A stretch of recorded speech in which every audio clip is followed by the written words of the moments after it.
तो हाँ भाई, यूपी डेट एस्पायरेंट्स, क्या हाल चाल है आप सभी लोगों के। उम्मीद है आप सब बहुत बढ़िया कर रहे होगे, आप लोग की प्रिपरेशन भी बहुत बढ़िया चल रही होगी।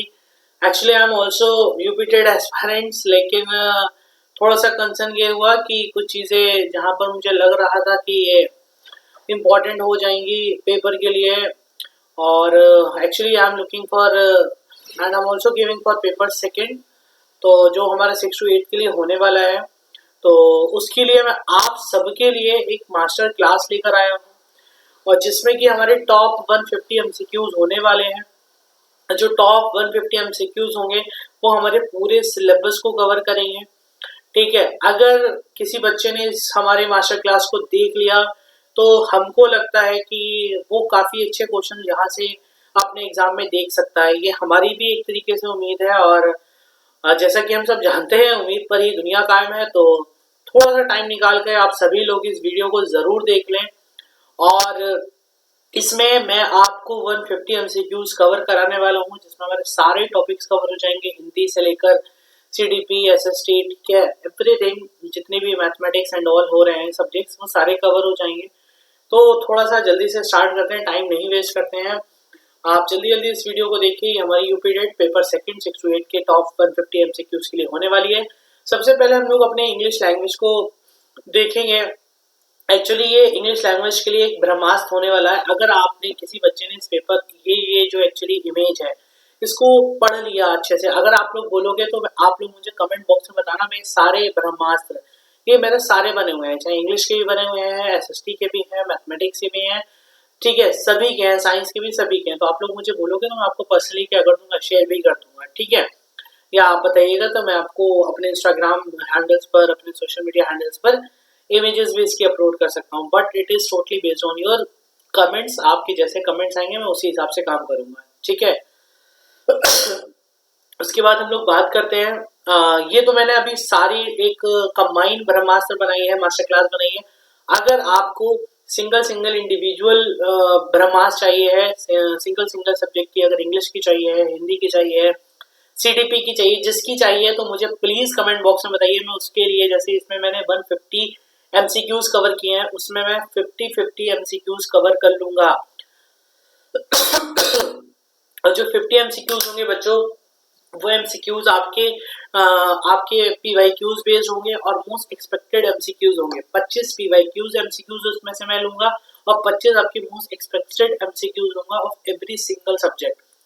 जैसा भी है आप लोग मुझे कमेंट बॉक्स में जरूर बताएं। तो चलिए बिना टाइम वेस्ट करे स्टार्ट करते हैं अपनी वीडियो। तो देखिए बच्चों, सबसे पहले हम लोग देखेंगे अपनी इंग्लिश लैंग्वेज। इंग्लिश लैंग्वेज में होने वाली है हमारी Brahmastra, the ultimate guide of English grammar, English grammar के लिए अल्टीमेट गाइड। सबसे पहले बच्चों पार्ट्स ऑफ स्पीच में देखेंगे हम लोग।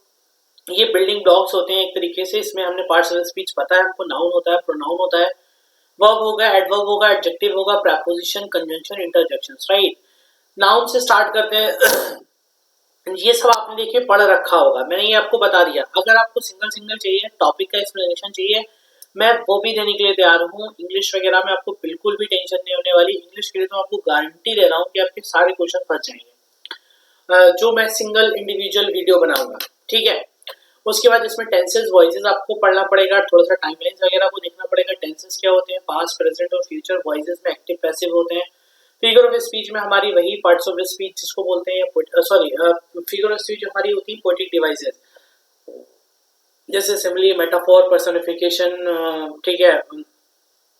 उसके बाद एलिट्रेशन हो जाएगा, ओनोमोटोपोइया हो जाएगा, हाइपरबोले हो जाएगा, एलिट्रेशन हो जाता है, एसोनेंस हो जाता है, एनाफोरा हो जाता है, बहुत सारी हो जाती है। जो डायरेक्ट एंड डायरेक्ट हमने देख सकते हैं कि डायरेक्ट स्पीच क्या होती है, डायरेक्ट स्पीच क्या होती है, ये मैं इंडिविजुअली आपको समझा सकता हूँ, बट इट इज आपकी रिक्वायरमेंट के ऊपर ये कनेक्ट करेगा कि आप लोग को चाहिए या नहीं। अगर आपको ये चाहिए है हर एक सब्जेक्ट की इंडिविजुअल वीडियो, तो प्लीज मुझे कमेंट बॉक्स में जरूर बताएं। तो स्टार्ट करते हैं अपने एमसीक्यूज फटफट, क्योंकि हम लोग यहाँ पर टॉपिक एक्सप्लेनेशन नहीं चाह रहे हैं, हम लोग सीधे सीधे एमसीक्यूज की तरफ चल रहे हैं, ठीक है। तो सबसे पहले आता है हमारे पास, choose the correct synonyms of brave. Actually बच्चों आपसे क्या पूछा इन्होंने, सीधा सा एक ब्रेव का इन्होंने क्या पूछ लिया, सिनोनिम्स पूछ लिया कि ब्रेव का सिनोनिम्स बताइए। देखिए आपसे सिनोनिम्स पूछा है, अब सिनोनिम्स जहां जहां आपसे बोला जाए कि सिनोनिम्स बताइए, तो सिनोनिम्स का मतलब होता है बच्चों सेम वर्ड। सिनोनिम्स का मतलब होता है सेम वर्ड्स, ठीक है। सिनोनिम्स का मतलब होता है सेम वर्ड का मतलब उसका मतलब जो मीनिंग है उसी का सेम मीनिंग बता दो। जैसे ब्रेव है, ब्रेव को हम लोग बहादुर बोलते हैं। अब बहादुर से के रिलेटेड बताइए, ठीक है। बहादुर से रिलेटेड देखो, कॉवर्ड एक पहला ऑप्शन आपको दे रखा है कॉवर्ड। कॉवर्ड का मतलब था कायर। ब्रेव का अपोजिट हो गया, तुमसे अपोजिट तो पूछा नहीं क्योंकि आपसे क्या पूछा गया, सिनोनिम पूछा गया, तो कॉवर्ड तो हो नहीं सकता। फेयरफुल डरा हुआ, ब्रेव का अपोजिट है, ये भी नहीं हो सकता। वीक कमजोर, ये भी एक तरीके से क्या है, अपोजिट है। तो आपसे सिनोनिम्स पूछा, सिनोनिम्स के लिए एक ही सही जवाब है, वो है करेजियस। करेजियस का मतलब भी होता है बहादुर। क्या होता है बच्चों, बहादुर। चलिए सेकंड क्वेश्चन की तरफ पढ़ते हैं। पहला सेकंड क्वेश्चन है अपोजिट ऑफ एंशियंट। बच्चों अभी मैंने आपको बताया सिनोनिम्स का मतलब होता है सेम, या अपोजिट का मतलब होता है एक तरीके से, अपोजिट का मतलब होता है एक तरीके से एंटोनिम। क्या होता है, एंटोनिज्म, ठीक है। एंटोनिम्स होता है, जब एंटोनिम्स होता है तो उसका मतलब होता है उल्टा। क्या होता है बच्चों, उल्टा, ठीक है। उसका उल्टा बताइए। अब उल्टे में क्या हो जाएगा, एंशियंट का मतलब होता है एक तरीके से पुराना, बहुत ज्यादा, मतलब बहुत पुराने टाइम की बात होती है। तो ओल्ड भी पुराना होता है बच्चों, ओल्ड भी क्या होता है एक तरीके से पुराना होता है। तो ये तो सिनोनिम्स हो गया, आपसे सिनोनिम्स पूछा नहीं है, एंटोनिम्स पूछा है। उसके बाद बच्चों हमारे पास आ जाता है हिस्टोरिक। हिस्टोरिक का मतलब होता है इतिहास वाला, बिल्कुल पुराना। एंटिक का मतलब होता है यूनिक। एंटिक का मतलब क्या होता है, यूनिक। लेकिन आपसे क्या पूछा, एंशियंट। एंशियंट का अपोजिट पूछा है, अपोजिट क्या हो जाएगा, मॉडर्न हो जाएगा बच्चों। मॉडर्न का मतलब बिल्कुल लेटेस्ट, नया में जो चल रहा है, ठीक है। तो इसको याद रखिएगा। उसके बाद आता है चूज द करेक्ट आर्टिकल। बच्चों आर्टिकल आप लोग समझते हो कि आर्टिकल एक्चुअली क्या होता है। आर्टिकल हमारे पास होता है, जो आर्टिकल है, आर्टिकल एक्चुअली थ्री टाइप्स के होते हैं, याद रखिएगा। आर्टिकल जो होते हैं वो दो होते हैं। पहले तो इसके टाइप जो होते हैं दो होते हैं। एक बच्चों हमारे पास होता है डेफिनेट आर्टिकल, ठीक है। एक होता है हमारे पास इनडेफिनेट आर्टिकल, ठीक है। इनडेफिनेट आर्टिकल, डेफिनेट आर्टिकल की अगर बात करेंगे तो हमारे पास डेफिनेट आर्टिकल सिर्फ एक होता है जिसको हम दा कहते हैं। इनडेफिनेट आर्टिकल हमारे पास दो होते हैं, एक होता है ए और एक होता है एन। इसको जरूर याद करेंगे। अब जो ए और एन है, दा जो है स्पेसिफिक चीजों के लिए यूज करते हैं, जैसे कोई रिवर हो गई, दुनिया में जो चीज अकेली होती है, ताजमहल हो गया, सन हो गया, इन सब, कोई होली बुक हो गई, ठीक है, कोई स्पेसिफिक नेशनल इंटरनेशनल न्यूज़पेपर हो गया, इन सबसे पहले दा यूज करते हैं। या कोई प्रॉपर नाउन होता है उससे पहले भी दा यूज करते हैं। सुपरलेटिव डिग्री से पहले भी दा यूज करते हैं। तो ये दा के यूजेज होते हैं। हम बात करते हैं उसके बाद इंडेफिनेट आर्टिकल की। तो बच्चों इंडेफिनेट आर्टिकल में एक्चुअली हमारे पास ए और एन होता है। ए एक्चुअली क्या होता है, ए और एन दोनों हम लोग साउंड्स के ऊपर बेस्ड होता है। किसके ऊपर बेस्ड होता है, साउंड्स के ऊपर, ठीक है। अगर हमारे पास कोई वॉवेल साउंड होती है, कौन सी साउंड होती है, वॉवेल साउंड होती है, तो हम एन लगाते हैं। अगर हमारे पास कोई सी कॉन्सोनेंट साउंड होती है, कौन सी साउंड होती है, कॉन्सोनेंट साउंड होती है, तो हम कॉन्सोनेंट साउंड के साथ ए लगाते हैं। इतना याद रखिएगा। अब आपके पास है dash Apple a day keeps the doctor away, ठीक है। देखो एप्पल है, ए लगा रहा है, क्या निकल रहा है, एप्पल, ठीक है। क्या निकल रहा है, एप्पल। एप्पल मतलब ए बोले तो वॉवेल साउंड, वॉवेल साउंड से पहले क्या लगाएंगे आप, एन लगा देंगे। तो सभी जवाब ये हो जाएगा। उसके बाद आता है हमारा second question, he dash to the school every day, ठीक है। अब यहाँ पर आपसे आर्टिकल नहीं, यहाँ पर इन्होंने सीधे वर्ब की टेंसेस का पूछ लिया। देखो ही दे रखा है, याद रखना ये ही है एक तरीके से। आप ही क्या है, इसको इस तरीके से देख लेते हैं, थोड़ा सा दीजिएगा टाइम, ठीक है। अब इन्होंने सीधा आपको क्या दे दिया है, ये इन्होंने सीधा टेंसेस का गेम दिया है आपको, ठीक है। थोड़ा सा कलर भी चेंज करते हैं।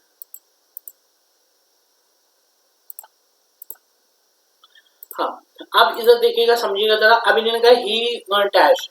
अब बच्चे क्या करेंगे कि बच्चों को पता है कि ही जो है एक बॉय के लिए आता है, मतलब मेल के लिए आता है, ठीक है। बॉय मेल के लिए आता है ही, ठीक है। और साथ ही साथ इन्होंने दो चीजें दे रखी हैं। अब he go to the school या he goes to the school, he gone to the school every day. अब देखो तुमसे बोला है एवरी डे, बच्चों क्या बोला है, एवरी डे मतलब रोज की आदत है, रोज करना है काम, तो गॉन तो होगा नहीं। गोइंग हो नहीं सकता क्योंकि ये एक तरीके का क्या है, ये एक तरीके का जीरेंड है, आईएनजी फॉर्म है। इसके लिए आपको क्या चाहिए होती है, इसके लिए आपको हेल्पिंग वर्ब चाहिए होगी। क्या चाहिए होगी, हेल्पिंग वर्ब, जो ऑलरेडी मेंशन नहीं है सेंटेंस में, ठीक है। अब आपके पास बच्चा गो और गोल। देखो याद रखिएगा, जो ही है वो एक तरीके का क्या है, सब्जेक्ट है। क्या है वो, एक तरीके का सब्जेक्ट है। क्या है, सब्जेक्ट है बच्चों। जब ये सब्जेक्ट है तो इस, और ये कैसा सब्जेक्ट है, ये सिंगुलर सब्जेक्ट है। कैसा है बच्चों, सिंगुलर सब्जेक्ट है। अब हमारी जो ये जो हमारी जो वर्ब आएगी, अब वर्ब आपको फिल करना है। जो वर्ब है वो वर्ब भी कैसी लाना पड़ेगी, कहते नहीं है जब सब्जेक्ट सिंगुलर होता है तो वर्ब को भी सिंगुलर आना पड़ेगा, वर्ब को भी क्या आना पड़ेगा, सिंगुलर आना पड़ेगा। अब आप ये याद रख लेना कि कभी भी अब तुम्हें लगेगा सिंगुलर क्या होती है, सिंगुलर जिसमें एस या ई एस नहीं होता है वो सिंगुलर होती है, जिसमें एस होता है वो प्लूरल होता है, लेकिन ऐसा नहीं होता है। अब ही है तो ही के साथ आप क्या लेकर आओगे, गोज लेकर आओगे, ठीक है, गो नहीं लेकर आओगे। अब ये ना समझना कि गो में तो एस नहीं लगा है तो ये सिंगुलर है, इसमें एस लगा है तो ये प्लूरल होगा, ऐसा नहीं है। क्योंकि बच्चों दो तरीके, एक फॉर्मूला जरूर याद रख लेना, पेपर के लिए बहुत इंपॉर्टेंट होने वाला है। क्या फॉर्मूला, कि अगर नाउन तुम्हारे पास गिवन है, क्या गिवन है, noun plus S equal to plural, ठीक है, noun plus S equal to plural, verb verb plus S equal to singular, ये बात जरूर याद कर लो। क्या, अगर नाउन में एस लगा हुआ होगा तो नाउन तो प्लूरल होता है, लेकिन वर्ब में अगर एस लगा हुआ होता है तो वर्ब सिंगुलर होती है। तो यहाँ पर हमारे पास क्या था, ही था, ही क्या होता है, प्रोनाउन होता है, तो ये लड़कों के लिए लगता है, ठीक है, सिंगुलर में लगता है, ठीक है, आदमियों के लिए, मेल के लिए लगता है।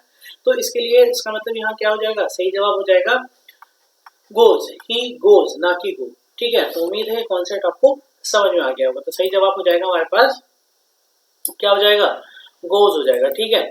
उसके बाद हम लोग बात करते हैं बच्चों सेकंड क्वेश्चन की तरफ, आगे समझे किसकी तरफ बात करते हैं हम लोग, सेकंड क्वेश्चन की तरफ बात करते हैं, जल्दी से देखते हैं। सेकंड क्वेश्चन है विच इज अ नाउन। देखो नाउन मैंने अभी तुम्हें बताया, नाउन देखिए बच्चों 5 तरीके के होते हैं, common noun, proper noun, abstract noun, material noun और साथ ही साथ कलेक्टिव नाउन, ठीक है। तो ये जो नाउन होते हैं इन नाउन में क्या होता है, आपसे अब सीधे वर्ड दे दिए, अब आपसे क्या किया, नाउन पहचानो, क्या पहचानो, नाउन पहचानो, ठीक है। अब इन नाउन को आप लोग कैसे पहचानोगे, ठीक है। पार्ट्स ऑफ स्पीच पहचानने के भी देखो तरीके हैं बच्चों, मेरे पास बहुत अच्छे इसके हैक्स हैं, बहुत अच्छे ट्रिक्स हैं। तो बताइएगा कि मैं नेक्स्ट वीडियो में आपको वो ट्रिक बताऊं कि how to identify any parts of speech very easily, कैसे बहुत आसानी से पहचाने। देखो run,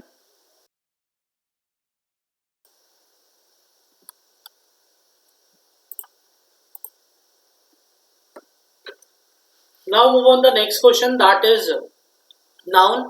question number 5 is here, that is which is a noun। आपसे पूछा गया कि नाउन क्या है, ठीक है, आपसे पूछा गया है नाउन क्या है। एक्चुअली हम लोग जानते हैं कि नाउन 5 तरीके के होते हैं, ठीक है, common, proper, abstract, material and collective, right. अब इसमें से पहचानो, देखो रन, रन का मतलब क्या होता है, भागना होता है बच्चों, क्या होता है, भागना, राइट।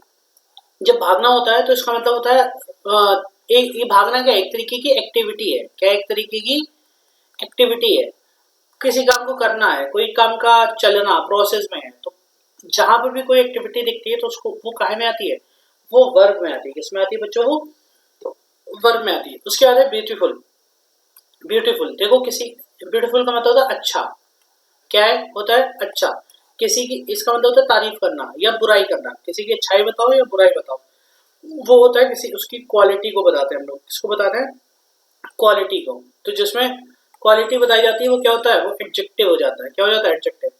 उसके बाद क्विकली, जिसमें भी एल वाई लगता है ज्यादातर वो क्या कहलाते हैं, वो एडवर्ब कहलाते हैं, क्या कहलाते हैं बच्चों, वो एडवर्ब कहलाते हैं, ठीक है, वो क्या कहलाते हैं, एडवर्ब कहलाते हैं। तो बचा क्या है, ऑनेस्टी, कहते नहीं honesty is the best policy, क्या बोलते हैं, honesty is the best policy, ठीक है, इज द बेस्ट पॉलिसी, ठीक है। तो वही प्रोसेस है, तो जो ऑनेस्टी है वही हमारा क्या हो जाएगा, नाउन हो जाएगा। क्लियर है बच्चों। उसके बाद हम लोग बात करते हैं, किसकी बात करते हैं, उसको बाद हम लोग, उसके बाद हम लोग बात करते हैं नाउन अपने क्वेश्चन नंबर 6 की, दैट इज चिल्ड्रन। चिल्ड्रन, आपको ये वर्ड दे दिया गया और आपसे पूछा कि बताइए ये जो चिल्ड्रन है ये क्या है, ये मस्कुलाइन है, ठीक है, मैस्कुलाइन है, या फिर ये वर्ब है, या फिर ये सिंगुलर प्लूरल है। तो साहब सिंगुलर हो नहीं सकता, क्यों, क्योंकि सिंगुलर चाइल्ड का क्या, चिल्ड्रन का क्या होता है, चाइल्ड होता है। जब इसको प्लूरल बनाते हैं तो क्या करते हैं हम लोग, जब इसको प्लूरल बनाते हैं तो इसमें आर्यन जोड़ देते हैं, तो ये बनकर क्या हो जाता है, चिल्ड्रन बन जाता है। तो ये क्या हो गया, ये एक तरीके का प्लूरल है, प्लूरल फॉर्म, ठीक है। नेक्स्ट वर्ड है हमारे पास language acquisition is. Language acquisition क्या है, लैंग्वेज को हम कैसे एक्वायर करते हैं, कैसे सीखते हैं। देखो हमें कोई फोर्सफुली लैंग्वेज नहीं सिखा सकता कि हमारे ऊपर क्या करे, कोई फोर्स करे, दबाव डाले और हमें लैंग्वेज सिखा दे, नॉट पॉसिबल। हम किसी चीज को मेमोराइज नहीं करते हैं, ठीक है, मेमोराइज करते हैं, लेकिन मेमोराइज करने से हम कभी लैंग्वेज सीख नहीं सकते। कितना कंटेंट आप मेमोराइज कर सकते हो, कितना याद कर सकते हो, सब कुछ नहीं याद कर सकते, तो वो भी नहीं हो सकता। पनिशमेंट, किसी को मार रहे हैं, मारना किसी चीज का हल होता है क्या? मारना किसी का हल होता है क्या? मारने से चीज सीख जाएंगे? नहीं सीख सकते। तो language acquisition is a natural process. Natural process in the sense like language है, हमारे यहाँ की जो लैंग्वेज है वो हमारी रीजनल लैंग्वेज अगर देखो तो क्या है, हम इस रीजन में रहते हैं तो ये लैंग्वेज चलती है। दूसरे रीजन में जाएंगे, वहां के लोग अलग लैंग्वेज बोल रहे होंगे। For example, if we are here in India, right, so our language is mostly in Hindi, right? So the people who are there in a family, every family member used to speak in their own language, right? So the, मान लीजिए कोई बच्चा है, वो उस घर में क्या होता है, बर्थ लेता है, जन्म लेता है, तो उसके एटमॉस्फेयर में जो लैंग्वेज बोली जाती है, बाय द टाइम ऑफ जैसे जैसे बच्चा ग्रो करता है, वैसे वैसे उसी लैंग्वेज को वो एक्वायर करता रहता है, सीखता रहता है। ठीक है, तो जिस वो सीख रहा है, नेचुरल है। अब जैसे मान लीजिए अगर नेचुरल नहीं होता, फोर्सफुली अगर सिखाया नहीं का होता, तो बचपने से बच्चा क्या करता, सीख लेता, तो मान लेते। लेकिन बचपने से वो हिंदी सीखेगा, उसके बाद फोर्सफुली आप उसे दूसरी लैंग्वेज सिखा सकते हो, लेकिन फोर्सफुली तब भी नहीं सिखा सकते जब तक उस बच्चे के अंदर ललक नहीं होगी, उस बच्चे के अंदर क्यूरियोसिटी नहीं होगी, विलिंगनेस नहीं होगी, तब तक वो नहीं सीख पाएगा। इसलिए लर्निंग एक्विजिशन को हम नेचुरल प्रोसेस बोलते हैं। फॉर एग्जाम्पल, इंडिया का लड़का हिंदी बोलता है, अमेरिका का होगा हिंदी नहीं बोलेगा, वो इंग्लिश बोलेगा, क्योंकि उसके अंदर एटमॉस्फेयर वही है, उसका लर्निंग प्रोसेस वही है, उसका नेचुरल प्रोसेस है, राइट।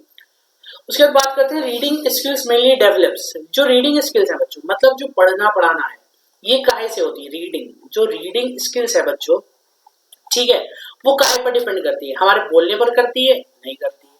राइटिंग पे करती है? नहीं करती है। लिसनिंग में करती है? नहीं करती। किस पे? कॉम्प्रिहेंशन, मतलब आप चीजों को, पैराग्राफ्स को क्या करोगे, पैराग्राफ्स को पढ़ोगे। आ गया समझे? कोई न्यूज़पेपर आपने उठाकर क्या कर लिया, न्यूज़पेपर देख लिया, टाइम्स ऑफ इंडिया देख लिया, हिंदुस्तान टाइम्स देख लिया, द हिंदूज देख लिया, कोई भी न्यूज़पेपर देख लिया। अब उससे क्या होगा, न्यूज़पेपर्स करने से क्या होगा, आपका कॉम्प्रिहेंशन अच्छा होता है, आपकी रीडिंग अच्छी होती है, आपकी वोकैबुलरी अच्छी होती है, आपको नए नए वोकैबुलरी मिलते हैं, नए नए वर्ड्स मिलते हैं जिसको आप लर्न करते हो। तो ये सारी चीजें आपको रीडिंग से मिलती हैं। Which is a pronoun. देखो, प्रोनाउन एक तरीके से क्या होते हैं, कई टाइप्स के प्रोनाउन होते हैं, ठीक है। पर्सनल प्रोनाउन होते हैं हमारे, ठीक है, पॉजिटिव प्रोनाउन होते हैं, ऑब्जेक्टिव रिफ्लेक्सिव प्रोनाउन होते हैं, ऑब्जेक्टिव प्रोनाउन होते हैं। लेकिन वो क्या होता है, अब आपसे पूछा गया स्कूल, अब ये स्कूल है, ये स्कूल एक्चुअली नाउन है, क्या है स्कूल बच्चों, क्या है ये, नाउन है, ठीक है। अब आपसे कहा जाए कि ये कैसा नाउन है, सबको पता है ये कॉमन नाउन है, क्या है ये, कॉमन नाउन है। कैसा नाउन है, कॉमन नाउन है बच्चों। अब जब ये कॉमन नाउन है, चलो मान लो थोड़ा सा दूसरी तरफ चलते हैं, वो अगर आपको ट्रैप कर दे, एग्जाम वाला आपको क्या करे, ट्रैप कर दे, क्योंकि कंपटीशन है, आप टीचर बनने जा रहे हो, आपको ट्रैप करेगा, वो फंसाएगा। आपसे वो क्वेश्चन में कह दे कि जो स्कूल वर्ड है, स्कूल वर्ड, ये कॉमन नाउन के अलावा दूसरा कौन सा नाउन है, कॉमन नाउन के अलावा दूसरा कौन सा नाउन है, कॉमन नाउन को छोड़कर ये कौन सा नाउन है बताओ। तो बच्चों ये पता है, ये कलेक्टिव नाउन है। कौन सा है ये, कलेक्टिव, ये कलेक्टिव नाउन है बच्चों, याद रखिएगा ये बात। अब कलेक्टिव नाउन सुनो, काहे, अब वो आपसे पूछे किसका कलेक्टिव नाउन है, तो आपको जवाब होना चाहिए ये कलेक्टिव नाउन फिशेस का है। किसका है, फिशेस का है। किसका कलेक्टिव नाउन है ये फिशेस का कलेक्टिव नाउन है बच्चों। आगे समझे, फिशेस का ये कलेक्टिव नाउन है। अब वो क्या फिशेस का, तो वो मान लो, अब आप तुम्हारे दिमाग में होगा सर फिशेस का कैसे हो सकता है, फिशेस का तो शोल होता है, ठीक है। लेकिन मान लो तुम्हारे पास ये एक तरीके से क्या है, ये समुद्र है, ये क्या है, ये समुद्र है,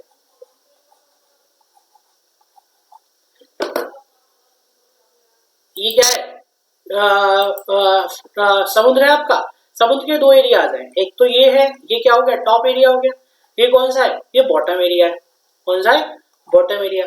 तो बस यहाँ पर खेल होता है। फिशेस का स्कूल भी क्या होता है, स्कूल भी फिशेस का ही कलेक्टिव नाउन होता है, और शोल भी क्या होता है, फिशेस का कलेक्टिव नाउन होता है। बस दोनों में बच्चों डिफरेंस ये होता है कि जो समुद्र का टॉप एरिया होता है वो एक तरीके से क्या कहलाता है, वो शोल कहलाता है, ठीक है। और जो बॉटम एरिया में फिशेस रहती हैं उनको स्कूल बोलते हैं हम लोग। क्या बोलते हैं उनको, को स्कूल बोलते हैं। ये दोनों में डिफरेंस होता है, तो आप समझ रहे हो किस डेप्थ में जाकर चीजें आपको पढ़ना है, सीखना है। अगर आपको इस तरीके का कंटेंट चाहिए जैसा मैं आपको सिखा रहा हूँ, पढ़ा रहा हूँ, तो प्लीज आप मुझे कमेंट में लिख सकते हैं। मैं आपके लिए हर सब्जेक्ट की इंडिविजुअली इसी गहराई में जाकर चीजों को समझाने की वीडियो पर्सनल ले आऊंगा। 50-50 एमसीक्यूज की, 50 एमसीक्यूज में 25 एमसीक्यूज आपके पीवाईक्यूज रखूंगा, 25 क्वेश्चंस आपके मोस्ट एक्सपेक्टेड क्वेश्चंस रख दूंगा जो आपके 2026 के यूपी टेट में आ जाएंगे मोस्ट प्रॉब्ली। अभी मैं सिर्फ टॉप 150 एमसीक्यूज की सीरीज इसलिए लेकर आऊं क्योंकि कुछ बच्चों ने मुझसे डिमांड करी थी सर ले आइए, तो मैं आपके लिए लेकर आ गया हूँ। ठीक है, चलिए डन सीन है। तो इसका सही जवाब हमारे पास क्या हो जाएगा, स्कूल तो होगा नहीं, और साथ ही साथ स्कूल जब नहीं होगा उसके बाद क्या है, हैप्पी। हैप्पी एक तरीके से क्या है, हैप्पी नहीं होगा हमारा, सॉरी इसके बाद आया ही, हाँ यही हमारा क्या है, यही हमारा प्रोनाउन है, यही हमारा क्या है, प्रोनाउन है। ठीक है, उसके बाद हैप्पी, हैप्पी क्या हो गया, एडजेक्टिव हो गया। उसके बाद क्या है, क्विकली एलवाई लगा, ये क्या हो गया, एडवर्ब हो गया, ये क्या हो गया, एडवर्ब हो गया। ठीक है, नेक्स्ट है the past tense of write is. Write की पास्ट टेंस क्या होती है बताइए, राइट की पास्ट टेंस क्या होती है बताइए, राइट की पास्ट टेंस क्या होती है। देखो आप ये एक तरीके की आपसे टेंस पूछा, टेंस मतलब ये वर्ब की बात कर रहे हैं, किसकी बात कर रहे हैं बच्चों, वर्ब की बात कर रहे हैं। ठीक है, जब ये आपसे वर्ब की बात कर रहे हैं तो कोई बात नहीं, कर लीजिए इनको वर्ब की बात। ठीक है, अब होता क्या, मैं थोड़ा सा सिखाता हूँ। हमने सुना है कि ये जो वर्ब होती है बच्चों, जो वर्ब होती है ये 3 तरीके की होती है। जो वर्ब होती है क्या होती है, ये हमारी 3 तरीके की होती है। ठीक है, ये 3 तरीके की बच्चों वर्ब होती है। ठीक है, एक तो क्या होगी 1 2 3, आपने सबने सुनी होगी, लेकिन ऐसा नहीं है, ये 4th और 5th, ये 5 तरीके की होती है। फर्स्ट वन जैसे आपकी जो आपसे पूछा है ना पास्ट टेंस ऑफ राइट, तो पहली तो होती है राइट, ये फर्स्ट हो गई प्रेजेंट। उसके बाद प्रेजेंट पार्टिसिपल, उसके बाद आती है रोड, ये हो गई आपकी पास्ट, ये क्या होगी पास्ट। ठीक है, ये आपसे पूछा है, आपका सही जवाब क्या हो जाएगा, पास्ट का सेकंड वाला हो जाएगा। लेकिन आगे चले जाओ, उसके बाद आता है रिटर्न बच्चों, क्या आता है रिटर्न, ये हो गई आपकी पास्ट पार्टिसिपल। उसके बाद आता है आपके पास राइटिंग, क्या आता है राइटिंग, ये क्या हो गई आपकी जेरेंड हो गई। उसके बाद आता है टू राइट, टू राइट, ये आपकी क्या हो गई इन्फिनेटिव हो गई, ये क्या हो गई इन्फिनेटिव हो गई। इसको क्या बोलते हैं, इसको हम लोग बोलते हैं जेरेंड, इसको क्या बोलते हैं इन्फिनेटिव बोलते हैं। ठीक है बच्चों, क्या बोलते हैं इन्फिनेटिव। ठीक, समझिए आप। तो अब आपसे पास पूछा तो आपका जवाब तो आपको मिल ही गया। उसके बाद बच्चों आता है सिनोनिम्स ऑफ हैप्पी। हैप्पी का सिनोनिम्स क्या होता है बताइए बच्चों, अगर आपसे हैप्पी का सिनोनिम्स पूछा गया तो याद रखो सिनोनिम्स का मतलब होता है सेम मीनिंग, सिनोनिम्स का मतलब होता है सेम मीनिंग। ठीक है, सिनोनिम्स का मतलब क्या होता है, सिनोनिम्स का मतलब होता है सेम मीनिंग। ठीक, अब सेम मीनिंग तुमसे बोला हैप्पी, हैप्पी का मतलब क्या होता है, हैप्पी का मतलब होता है खुश। सैड का मतलब होता है दुखी, सेम मीनिंग नहीं हुआ। एंग्री का मतलब होता है गुस्सा, सेम मीनिंग नहीं हुआ। वीक का मतलब क्या होता है कमजोर, सेम मीनिंग नहीं हुआ। जॉयफुल, जॉयफुल का मतलब होता है खुशी, बहुत आनंद, अच्छा जॉय बड़ा। ठीक है, तो वो हो जाएगा। उसके बाद आता है एंटोनिम्स ऑफ रिच। रिच का एंटोनिम्स क्या है, एंटोनिम्स का मतलब अपोजिट, रिच का एंटोनिम्स अपोजिट पूछा गया आपको। रिच का क्या हो जाएगा, देखो वेल्दी का मतलब होता है अमीर, प्रॉस्पेरस मतलब प्रसिद्ध बहुत शानदार, स्ट्रॉन्ग का मतलब मजबूत। इसका क्या हो गया पुअर, रिच का क्या हो जाएगा पुअर। नेक्स्ट है हमारे पास she dash a song, she dash, देखो बच्चों शी डैश, अब यहाँ पर तुम्हें क्या लाना है, यहाँ पर वर्ब लेकर आनी है। अब हमने तुम्हें अभी थोड़ा देर पहले ऊपर बताया था कि शी ये एक क्या है, ये एक सब्जेक्ट है, और कैसा है सिंगुलर सब्जेक्ट है, कैसा है सिंगुलर है। अब जब ये सिंगुलर सब्जेक्ट है तो जो वर्ब आएगी ये भी क्या आएगी सिंगुलर आएगी। ये ग्रामर का रूल कहता है, ये सब्जेक्ट वर्ब एग्रीमेंट का एक टॉपिक है, उसका रूल है कि अगर सब्जेक्ट सिंगुलर है तो वर्ब को भी क्या आना पड़ेगा, सिंगुलर आना पड़ेगा। और अगर सब्जेक्ट प्लूरल होगा तो वर्ब को भी क्या आना पड़ेगा, प्लूरल आना पड़ेगा, ये भी इसका रूल है। ठीक है, लेकिन सब्जेक्ट सिंगुलर है तो यहाँ प्लूरल वाला तो गेम नहीं है, वर्ब सिंगुलर आना चाहिए। अब तुम्हारे पास क्या है सिंग है बच्चों, क्या है सिंग। तुम्हें लगेगा इसमें एस नहीं लगा, ये क्या हो गया, इसमें एस नहीं लगा, ये क्या हो गया, ये हमारा सिंगुलर हो गया। और शी के साथ तुम क्या लगा दोगे, सिंग लगा दोगे, शी सिंग अ सॉन्ग। बस जैसे ही लगोगे वैसे तुम्हारा क्वेश्चन क्या हो जाएगा, गलत हो जाएगा। क्यों? क्योंकि हमने अभी नीचे आपको शायद बताया था कि अगर आपके पास नाउन प्लस एस गिवन है तो वो होता है प्लूरल। क्या होता है? प्लूरल। अगर noun plus, sorry sorry my bad, अगर आपसे क्या कह रहे हैं,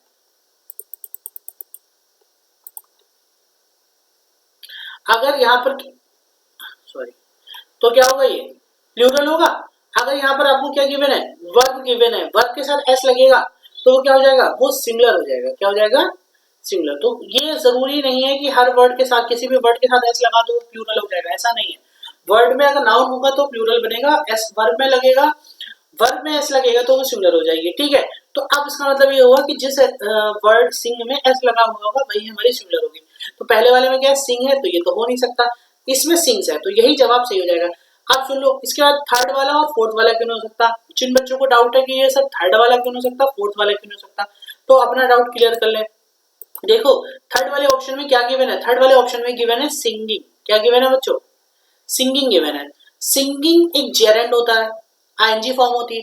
ये जब भी आएगा इससे पहले इसे क्या चाहिए, इससे पहले इसे हेल्पिंग वर्ब चाहिए। क्या चाहिए? हेल्पिंग वर्ब चाहिए। तो हेल्पिंग वर्ब तो सेंटेंस में कहीं है ही नहीं, तो इसलिए आईएनजी नहीं आ सकता। उसके बाद आता है संग। क्या आता है? संग। संग जो है वर्ब की वो थर्ड फॉर्म है। कौन सी? सिंग की कौन सी फॉर्म है?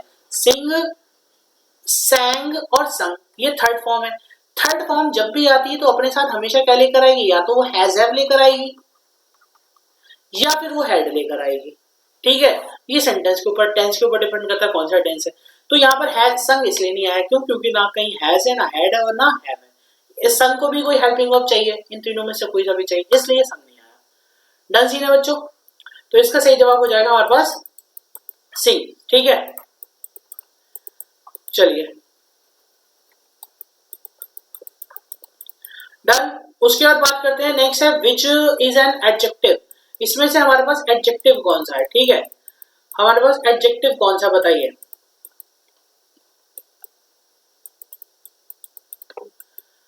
बताइए एडजेक्टिव कौन सा है, एडजेक्टिव बताइए।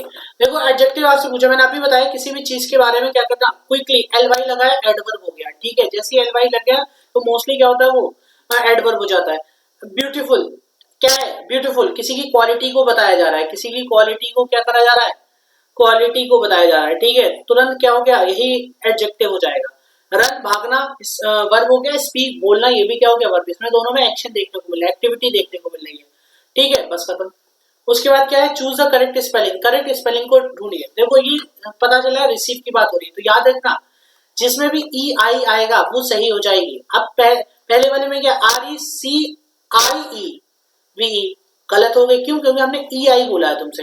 दूसरे वाले में क्या, are E C E I we, बस यही गेम है। बस ये तीन में गड़बड़ होती है, बाकी इंसानों की सबकी सही होती है। दूसरे में क्या है, तीसरे वाले में क्या है, सी डबल ई वी है, और चौथे वाले में क्या है, सी ई वी है, तो वो सब गलत है। तो सही स्पेलिंग क्या हो जाएगी, R E C E I V E, R E C E I V E, receive. ठीक है, चलिए। Honest takes, honest takes, honest अपने साथ पूछना है क्या टेक्स करेगा, क्या कौन सा आर्टिकल कैरी करेगा। तो देखो ऑनेस्ट है यहाँ पर बच्चों, क्या है, ऑनेस्ट है। ठीक है, अब ऑनेस्ट आपसे पूछ रहे हैं अपने साथ कौन सा वर्ड कैरी करेगा। देखो ऑनेस्ट सुनो, हमने आपको बताया था अभी आर्टिकल में ऊपर, ये ऑनेस्ट है। ऑनेस्ट को हमने लिखा है एच से, एच एक कॉन्सोनेंट है, कॉन्सोनेंट से पहले हमने सुना है ए लगता है। अगर आप इसमें ए लगाओगे और आप गलत हो जाओगे। क्यों? क्योंकि ऑनेस्ट है जरूर। इस ऑनेस्ट को हमने आपसे कहा कि प्रोनाउंस करो। क्या करो, पूरे को पढ़ो। पढ़ने के बाद इसे देखो कि ये क्या आवाज कर रहा है, ये आवाज कर रहा है ऑनेस्ट, ये इससे लिखा जाएगा, औ से, ओके ठीक है, औरत वाले से ऑनेस्ट लिखा जाएगा। और से औरत वाला ये जो अ है वो काय में आता है, छोटा आ से लेकर, छोटा आ से लेकर आह तक में आता है। और जो छोटा आ से लेकर आह तक कहलाते हैं उसे हम क्या कहते हैं, उसे हम स्वर कहते हैं बच्चों। स्वर को इंग्लिश में क्या कहते हैं, वॉवेल्स कहते हैं। और वॉवेल से पहले हमेशा क्या लगता है, एन लगता है, ना कि ए। इसलिए यहाँ क्या आ जाएगा, एन आ जाएगा बच्चों। क्या आ जाएगा, एन आ जाएगा। इस बात को याद रखिएगा। ठीक है, चलिए। उसके बाद हमारे पास आ जाता है next question, question number 17। Language proficiency develops through जो लैंग्वेज प्रोफिशिएंसी है वो डेवलप करती है थ्रू किसके माध्यम से एक तरीके से पढ़ती है, डेवलप होती है, बताइए किसके थ्रू होती है। ठीक है, याद रखिएगा लैंग्वेज कोई एक ऐसा मटेरियल नहीं है जिसको आपने रट लिया और काम खत्म हो गया। लैंग्वेज हमेशा प्रैक्टिस से आती है, पनिशमेंट से, फेयर से, मेमोराइजेशन। बताइए, याद रखिए चाहे कितना आप याद कर लो, रटने वाला नहीं है। आप जिंदगी में लैंग्वेज को मेमोराइज नहीं कर सकते। ठीक, डर से नहीं आएगी, पनिशमेंट से नहीं आएगी, हमेशा प्रैक्टिस से आएगी। जितनी एक इंसान प्रैक्टिस करेगा लैंग्वेज की, लैंग्वेज एक ऐसा गेम है। मेरा लैंग्वेज को लेकर एक कहावत है, बहुत फेमस है, मेरे यहाँ लोग बच्चे बोलते भी। मेरा कहना है, दुनिया की कोई किताब, दुनिया का कोई मास्टर, दुनिया का कोई टीचर, कोई भैया बहनी, गुरुजी, कोई भी दुनिया में पैदा नहीं हुए जो किसी इंसान को एक अच्छा स्पीकर बना दे, एक अच्छी लैंग्वेज प्रोफिशिएंसी ला दे। कोई भी यूट्यूब, कोई भी नोट्स, कोई भी गाइड, कोई भी अवेलेबल, कुछ भी नहीं है। The right answer, the person who actually willing to learn any speaking, communication और लैंग्वेज।